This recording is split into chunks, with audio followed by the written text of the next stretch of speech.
Max Scherzer is running it back for another season at the ripe age of 41 years old. He described the move as a no-brainer, and despite the fact his daughter's letter to the team was a humorous hit to any negotiating tactics he could have tried to pull, we will see Mad Max back in Toronto in 2026. How much does he have left in the tank? We dive into that today.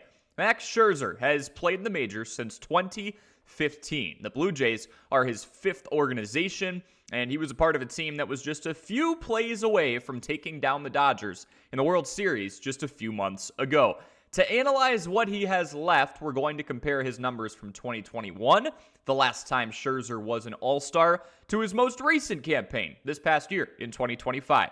First thing we'll look at is velocity, specifically with the fastball. In 2021, Mad Max was throwing that four-seamer at an average of 94.3 miles per hour. The pitch was having arm side ride and played well off of his other options in the slider, changeup, and his diving curveball. In 2025, the fastball rode in at 93.6 miles per hour. Honestly, not a bad dip at all. Let's keep looking around, shall we? In order to be a Hall of Famer, you can't give up free passes. And when velocity does start to fade, even subtly, it's important for veteran pitchers' location and ability to control the zone to be on point. Sure enough, the walk rate is still extremely impressive, well above league average at 6.4%. Scherzer is also still a master at his craft when it comes to fooling hitters into putting a not-so-great swing on a ball as it tails out of the zone, thus an above-average hard hit percentage. So the good. He's hardly lost any fastball velocity. He still doesn't walk people, as has been the case for his whole career, and the hard hit percentage has remained low. So where's the fall off? Well, for weaknesses, the first area that sticks out to me is the strikeout rate. He's down a good 10% from 4 years ago, albeit he had a 34.2% strikeout rate at that point, which is just otherworldly.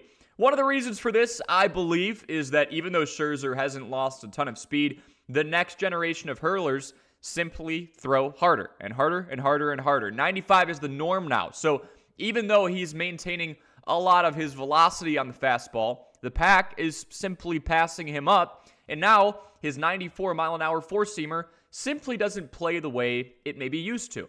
The off-speed stuff hasn't been as sharp this year either. And that's why I believe both his whiff rate and chase rate have taken significant hits from that 2021 All-Star campaign.